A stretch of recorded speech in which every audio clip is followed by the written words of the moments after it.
You're listening to the Geek Watch Podcast, Episode 11, with your hosts, Brian Hatcher and Mandy Petrie.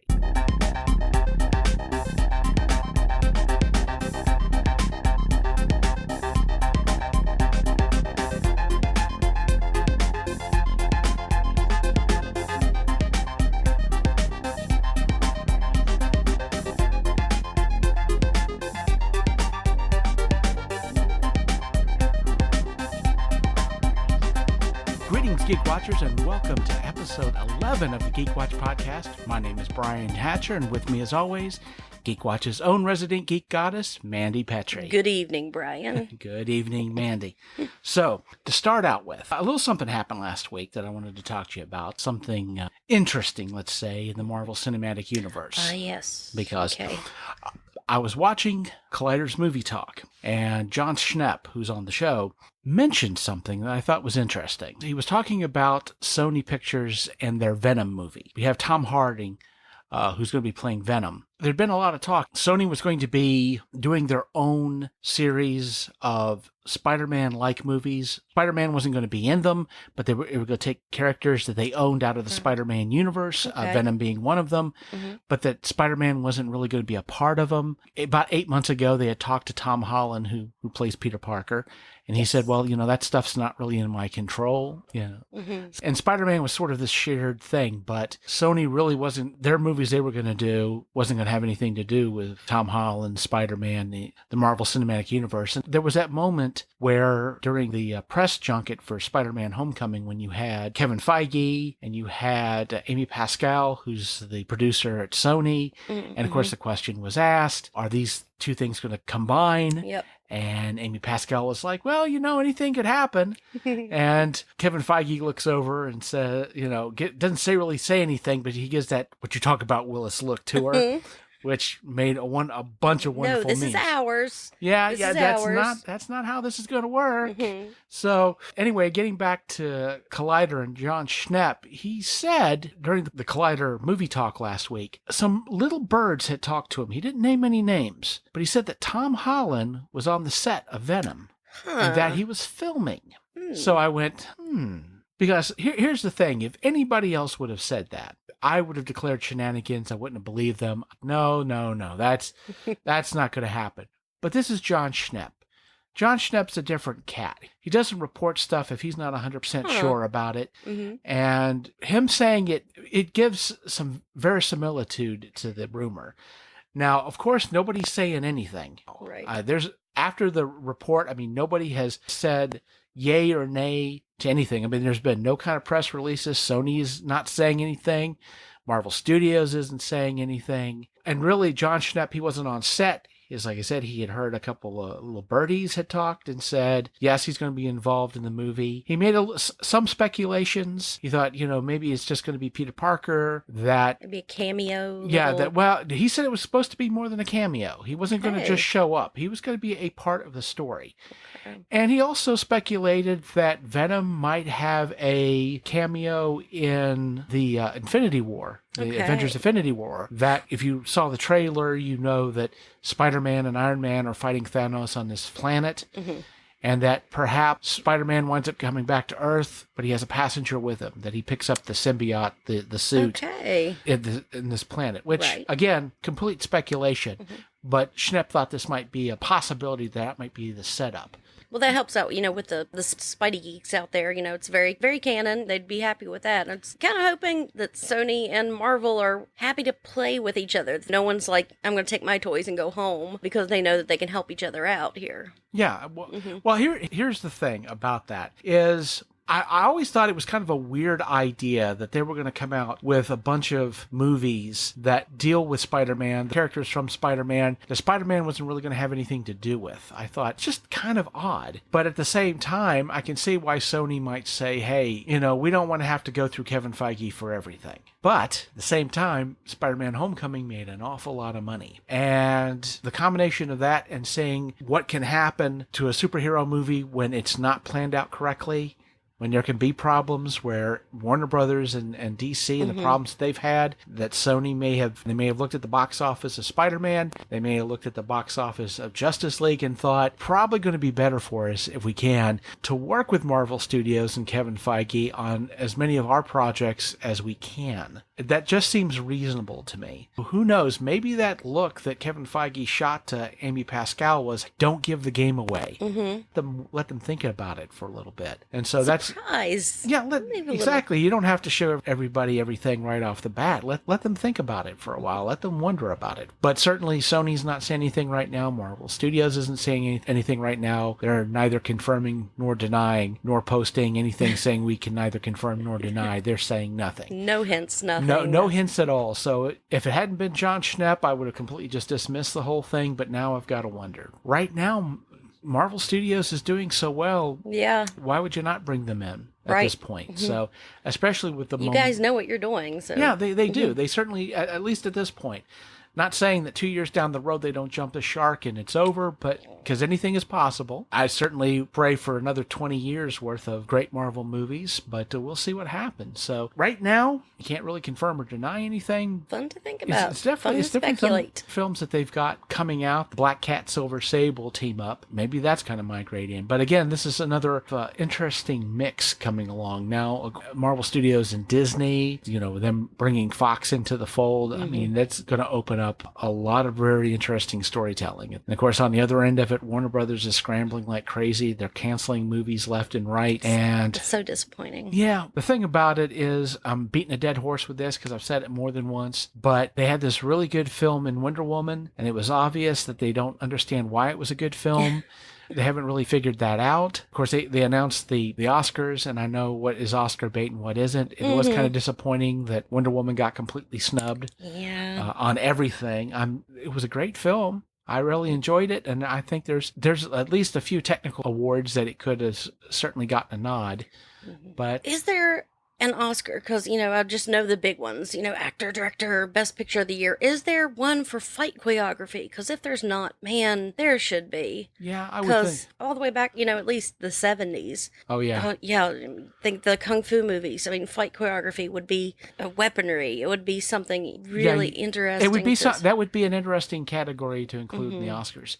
I will tell you that we are just not even weeks, but days upon days away from Black Panther. Yes. And that fight choreography looks really good. Even with Black Panther's bodyguards, their entire fight sequence is basically them working together as one unit, being able to play off of each other. Wonderful. And so those fights look like they're going to be pretty impressive. And bringing up with Black Panther and talking about all these superhero movies and sci-fi movies, and something, I've said often is I really feel like sci-fi movies and superhero movies get the shaft on costumery for during the Oscars and during, all the award seasons, because without fail, it is always historical dramas and historical pieces that get the nominations for best costumery, which is great. It's no more difficult to make a gorgeous hoop skirt than it is to make a great leather corset that also hides your blaster. But you have references to look at. This is what they wore in revolutionary France. So Beauty and the Beast, it's not as difficult to create a good costume out of that. But then you have all these sci-fi movies where you have to have a reason of why these uniforms are the way they are. Your Star Treks, your Star Wars, looking at how would someone dress in the desert on a different planet and still be functional? How would, if you were riding around in a spaceship for months on end, what would you wear? What would be comfortable to you? And I really feel like that sci-fi and superhero movies, and I'm really hoping that with Black Panther, this country that they have created from scratch, and why they wear the certain clothes and their armor and everything, if that could get an Oscar nomination or any kind of nomination for best costumery, I would be just thrilled. It would make me happy. Oh, yeah, absolutely. And what's really great about that is that combination of tradition and futuristic technology, which I have to agree with you on it. But going back, the snubs that science fiction and fantasy usually gets in the Oscars, that attitude with science fiction and fantasy has gone back for a long time. There's a reason why science fiction and fantasy stories are referred to as the pulps. because they were published in pulp magazines that you had cheap paper, and people who read those kind of stories, this was ghetto literature. It wasn't even literature. In fact, like the 40s and 50s, a lot of people consider a golden age of sci-fi, which some really great writing came out of the 40s and 50s. But anybody who read that stuff was kind of looked on as weird. It's like, you read stories about people going to the moon? Yes. And I mean, and there was a news article. Practical, I yeah, understand, exactly. yeah. And there was a news article with Harlan Ellison as a young boy. Wow. He had started a sci-fi club. Oh. And he and a lot of friends read sci-fi, and he was interviewed in a newspaper, and it was very condescending. And it was in the 50s, and this young Harlan Ellison made the prognostication that within 10 years we'd be to the moon. And of course, the newspaper article ridiculed that completely. It's like, of course, that's not going to happen. Well, it happened sooner than even he had Am I mistaken said. that he even wrote a story called The Great Prognosticator, and they thought it was a computer, but it turned out to be a woman with tarot cards? Yeah, there you go. Am I mistaken? That or definitely am I thinking it sounds like a Harlan Ellis? Oh, yes. Yeah. I mean, that certainly sounds like something. I could be done wrong, solid. and if someone out there knows the story and is willing to correct me, please. Yes, post it in the comments. Post it in the comments and say, Mandy, you're an idiot. You don't know what you're talking about. Please do. Well, also with the snubbing of the Oscars, it's gotten a little bit better, but horror. And even Stephen King will say, Kathy Bates absolutely deserved her Oscar for Misery, but Dee Wallace in Cujo, the performance she gave in that movie as a desperate mother, and what would you do, and trying to get her kid out of that car, and just the desperation of this creature. And he said she felt so powerful, and that was an amazing performance. And that he's like, of all the movies and all the actors that have been nominated for my work, that he thought that she was deserving of some kind of award. Well, here's what's interesting about horror. Sometimes horror will get a nod from the Oscars, but it has to be transmogrified. I'll give you a perfect example. I'll give you the perfect example. 2 of them, as a matter of fact. 2 movies for this Oscar season that have gotten nods. One, Get Out, directed by Jordan Peele, has gotten which I haven't seen, but I've heard so many amazing things about it, and just exciting things about it, which I can't wait to see it. And of course, the other one, which we definitely have to mention, The Shape of Water, which has gotten a ton of Oscar nods. But here's the thing. 2 movies that seem to be horror films, but not treated that way. And there's been a lot of articles recently on why are they ashamed to call it horror. Okay. See, like I've heard some of the things about Get Out. Oh, that's not a horror movie. That's a psychological thriller. That's slash like comedy. That's like Vertigo. Yeah, it's a comedy. And the thing about it is, again, I mean, I see this in literature too. There's been a lot of, I've seen authors, and in a way, I kind of feel like I've fallen into this myself. The stuff that we write, instead of calling it horror, we call it supernatural thrillers or or things of that nature, and kind of getting away from the horror title. And part of that, I can certainly tell you in literature, is because horror fiction isn't looked upon, I mean, like science fiction and fantasy. Of course, horror is a form of fantasy, is not looked at that highly. It's looked at kind of lowbrow literature, even though some of the classics in literature are horror novels. Short stories like The Lottery, or novels like Frankenstein or Dracula, and obviously horror novels, but it's considered great literature. But there's just something about that title that in the 80s, there was this golden age of horror where anything could get published, and there was just so much just really bad writing. It's like anything that looked like it might be horror, they'd slap a black cover on it with a skeleton and they put it out there. So there was a kind of a lot of garbage out there. But at the same time, horror's never really been respected ever. It really hasn't. And stuff that we love, but we don't want people to know we love it. Yeah, I mean, I think that has a lot to do about it. But at the same time, I think, and it's certainly not the only art form that gets the short shrift. I mean, you ask any magician or a mime. You can't ask a mime anything. Well, Marcel Marceau. To open up the box for them, and they'll come out and they'll kind of act it out. At the same time, it's like horror's always had that stigma to it, that it's lowbrow, that it's pulp, that there's no real redeeming quality to the literature, when history seems to obviously deny that. Oh my gosh, thing. the Bible? Come on. That's no. Tell me half of that book isn't horror. Well, I mean, there's certainly a lot of that in. I mean, Revelations alone, of course, everybody's going to say, Revelation. yeah, Oh heck, the very first story. There were 6 people on Earth, and one of them killed his brother. yeah. But I mean, horror's always had that. I mean, there's just a lot of, and especially a lot of stuff that we geeks love. It's always been considered, in a sense, either lowbrow or something that somebody with a very low social ability, who somebody who's not really able to get out, maybe a step or two away from being a shut-in, or in some cases an actual shut-in. That these are the type of things that are basically, again, lowbrow and very Less respected. although very often these very things have been demonstrably proven to have an intrinsic value to them. It's just that it's not something that a lot of people get into until they do. Superhero movie being the best example of that. That was considered just garbage films, and in the beginning they were. I'm going to quiz you just a second. I'll see if you know this. Oh, no. The absolutely first Marvel movie. I mean, we're talking about a mainstream Marvel movie with a Marvel comic character in it. The first one. Let's see if you know this. I'll be surprised if you do, because this is not something that is a film you've probably heard of, but you don't think of it as a Marvel movie. But it deals with Unlikely. Can you give me a year that it came out? I'll give you a clue. I'll give you a clue. It was produced by George Lucas of Star Wars fame, and Leah Thomas was in it. You give up? Yes. Okay. Howard the Duck.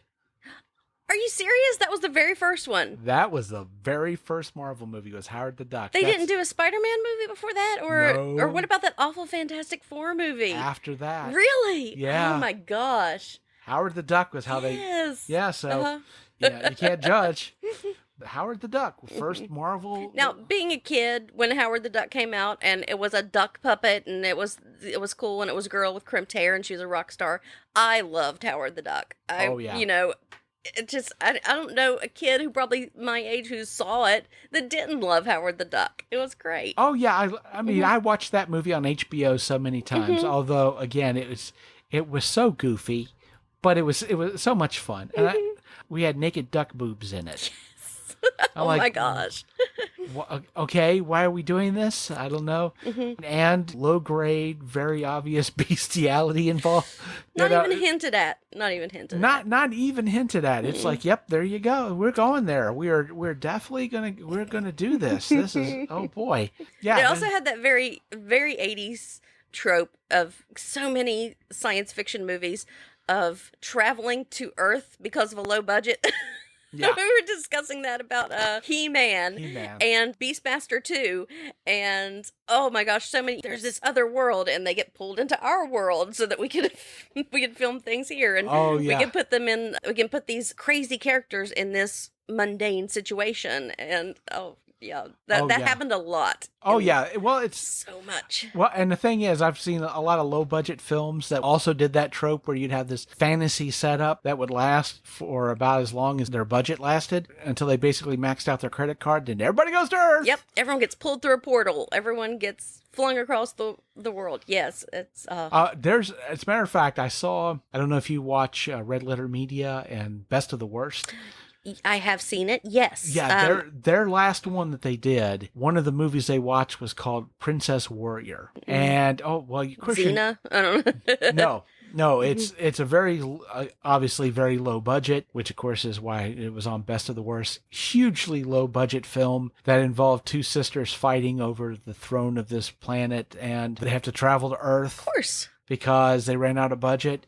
And for some strange reason, for them to get to Earth, they had to go in this plastic tube, and they had to take all their clothes off to get into the tube. And since this is a planet of women, I guess they figure, well, just, for one, it's like Terminator.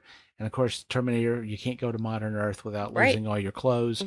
But at the same time, these were women, and blood and boobs are the cheapest special effects that you can get. So they had them take their shirts off and go into a plastic tube. And as in the 70s and the 80s, didn't have the internet around. You couldn't get blood and boobs like you. Nope, you had to get your VHS tapes. You had to get your VHS tapes. You had to go to the movie theater to see your blood and boobs. That's it. because of the fact that here's ADD again. We've made it kind of a loop all the way around. But of course, there's a lot of movies we're looking forward to this summer, and of course, our next one's going to be Black Panther, and Yes. I can't wait. Very And I excited. guess we'll have to wait and see how this whole Spider-Man drama deals with. We'll have to see what happens next, and if anybody says anything. I expect that probably the next thing that we hear will be during the first trailer. We might get an idea of something going on. There's so many non-disclosure forms flying around. You would think so, but I tell you what, it seems like Tom Hardy has ignored all of them because he's constant. I swear, I've known leaky tires that don't leak as much as he does. I mean, he's constantly. They should take his Instagram away from him because he's constantly spoiling the movie. Aww. But it's just like, dude, you just calm down a little bit, man. You don't have to post everything, especially it's stuff they don't want people to know about. Calm down, dude. But I guess we will see what we will see next. So. I wanted to end the podcast today. I did want to talk a little bit about something that happened yesterday, on Wednesday. For geeks who are reading geeks out there, especially the ones who love the spookier stuff, horror, a real legend in the business passed away on Wednesday. Dallas Mayr, who wrote under the name of Jack Ketchum, passed away yesterday after a long battle with cancer. A lot of people was expecting it, but at the same time, it's never easy. It's never easy, especially in a situation where 2 days earlier we lose Ursula Le Guin, an amazing sci-fi fantasy writer known for the Earthsea trilogy, but a lot of other books as well. But for me, Jack Ketchum, I'd read him a great deal, and I was fortunate enough to have met Dallas over 10 years ago and to basically have a bit of a friendship with him. So he was a contemporary of Stephen King, and Stephen King many times referred to Jack Ketchum as his favorite writer, who he liked to read. Dallas never had the popularity that Stephen King did because Stephen King was, in a sense, more mainstream with his writing, and a Jack Ketchum book was always the scariest ride in the carnival, always. Because a Jack Ketchum novel very seldom had supernatural elements to it. All the horror that came from these books, for the most part, came from real human monsters. And so he was not flinching at all when talking about a lot of these issues. And so a lot of these books are really unpleasant to read. They're very difficult read, like The Girl Next Door, which was like the first Jack Ketchum book. And it was based on a true story, correct? That was, yes. Yeah. But a lot of these things, like Off Season, that deals with a cannibal family, that was based off of a true story. He wrote about the monsters that we see on the news. Yeah. Yeah. Absolutely. And just in the last 2 weeks, we learned about a couple of monsters and, you know, a nuclear family that was, actually in Monsters Behind a Door. Oh, yeah. And which plays off very, very much like, again, The Girl Next Door. And just that concept of a nightmare in suburbia. But Dallas was willing to look a lot of these things in the eye and talk about them and write about them. One of the books that I remember that he wrote, Right to Life, which was also very painful to read. It basically dealt with a woman who she had gotten pregnant. She was going to have an abortion, and this couple who thought abortion was wrong basically kidnaps her. They keep her tied up and to force her to have the child. But what I find interesting, of course, is a lot of people wondered about Dallas because, again, he would write these really just kind of messed up stories. Dark stories. And you wonder what kind of guy can write about that type of stuff. What type of personality, or to be more blunt, what happened to you as a kid that made you do this What's stuff? your childhood trauma? What was your childhood trauma? And the truth is, a lot of people give him the title of being like the father of torture porn. And I don't think that's really fair to say. Because one thing I can definitely tell you from knowing Dallas for all these years is that the stuff that he wrote and the type of person that he was, knowing him and meeting him and talking to him, not the same thing. This was not some sort of maniacal sadist who just glorified in pain. In fact, it always amused me very often when he would do a reading at a convention or a book reading, and he'd be reading something and you'd see him cringing at something. And it's like, you know this. You typed it. You wrote this. And he knew he was going to have it's coming. You know it's coming. And it was just like he felt uncomfortable with it. I have to tell you this one story about Dallas. It was years ago. he and I were both at a convention near Baltimore called Horror Find. And it was a horror convention. There were horror movie stars and all that, but it also had a very strong writer's track. A lot of us guested at Horror Find, and Dallas was a guest there one year.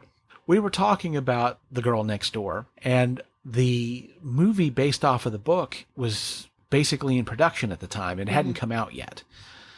If you're looking for a very disturbing film, definitely look it up. Don't. It's not the comedy with Eliza Cuthbert. Believe me, it's not even close to funny. But he was talking about how they let him come into the room while they were looking for directors. Now, Dallas didn't really have any input in who they decided to go with, and he didn't really want any input. They just wanted him to be there, and he wanted to be there and just kind of observe the whole thing. And he didn't give me the name of the director who came in, but one of the directors that they were interviewing, he said, I'm a big fan of your books. I'm a big fan of this project. I'm really enthusiastic to be a part of it. I do have to tell you that if I get the job, I am going to have to change the script a little bit. And I said, why? He said, because there's a scene that's in the book that's not in the script, and I really think we need to shoot it. It needs to be in the movie. I said, well, what scene is that? And he said, well, you remember that scene where the girl that they have imprisoned in the basement, that they've been torturing, raping, and all of this whole time. They said, well, they drag her out. They drag her up the stairs. They throw her in the shower. They turn the hot water on, and they scald her, and they torture her with this hot water. They're burning her all over her body, and then they drag her out and they throw her back down into the bomb shelter. He's like, that's such a powerful scene, and it would be a shame if it's not in the movie. And Dallas said, and he said, thank you for your time. And they left, and they didn't say anything, and I didn't say anything, and that director didn't get the job. And I don't mind, because that was just like a really bad idea. That scene, there was no reason to shoot that scene. It's a horrible scene. It has no place in the movie. And I said, well, the funny thing is, though, Dallas, you wrote that scene. you put that scene in the book. And he goes, yes, but there's a difference between a novel and a movie. He said, with a novel, you control the pace. You can read it as fast or as slow as you want. If things get too rough, you can put the book down. Yes, you can absolutely. take a break. You can do all of that stuff. In a movie, it's the director and the film that controls the pace. You are strapped in like a roller coaster. You have no control over anything. You can't stop it. You're stuck. Scenes with that kind of brutality where maybe you can take a break and a breather in a novel, you can't in a movie. And it's just, with that type of situation, it's just too brutal. And he said, besides that, we're dealing with kids. And that scene, he goes, I know that they're actors. I know they're professionals. But the truth is that scene is just too rough to put a bunch of kids through. And he said, here's the thing. He goes, yes, I understand that acting out a scene is different than actually being in a situation. But emotionally, the difference isn't enough. He said, and especially I'm not going to put a 15-year-old actress through something like that. It's pretend. Yeah. And so, but that was Dallas. Mm-hmm. Dallas in a lot of ways was one of the most moral men that I knew. Because again, you read his stuff, you think he's some sort of sadist, but the truth was he was a very good person. He didn't write the things that he wrote because he was trying to glorify violence or brutality, or he's trying to shock people. He was saying, there's terrible things in the world and we have to be careful. This is reality, and it is.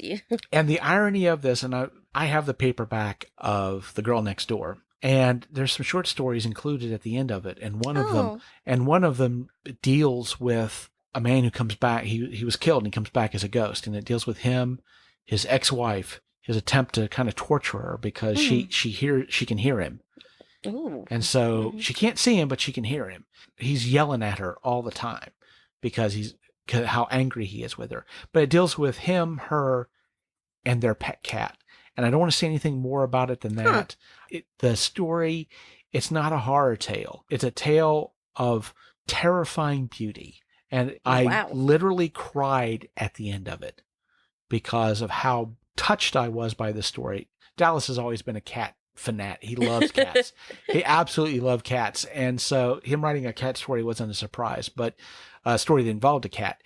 But, it was such a beautiful story, and especially after going through the hell of The Girl Next Door, it was definitely something I was really glad that I got a chance to read. Oh. But and needed it. It was more than just a palate cleanser. It was like a soul cleanser. Dallas passed away yesterday, and I have to say, of what I know about Dallas and how I'll always remember him, is the fact that this was somebody who dealt with the absolute depths of human depravity. He did guided tours of the darkest parts of the human heart. He knew just how bad humanity could get. And after seeing all of that, it made him kind. It made him gentle. It made him a good soul. And it made him the type of person who wanted to help other people. And he always did. He was always encouraging to writers, to other artists. He gave his time. I'm going to miss him. Sorry, I'm definitely going to miss him. Well, it's not just my loss. Literature as a whole has lost a shining light in fiction with the loss of Dallas Mayr, a.k.a. Jack Ketchum. So, scotch to you, my friend. So, that should be it for the end of the show. Okay. So, next week, I've got something I want to talk to you about. I don't want to tip anything off too much, but there's been something that's been going around in my head, and I may need your help with this. This might be I may be going insane, and I may need you to help me with this. So we'll see. We'll definitely see. So until next time, for Mandy Petrie, this is Brian J. Hatcher reminding you that we're all geeky in our own way. So embrace your inner geekiness, and we'll talk to you next time. Take care. Thanks for listening.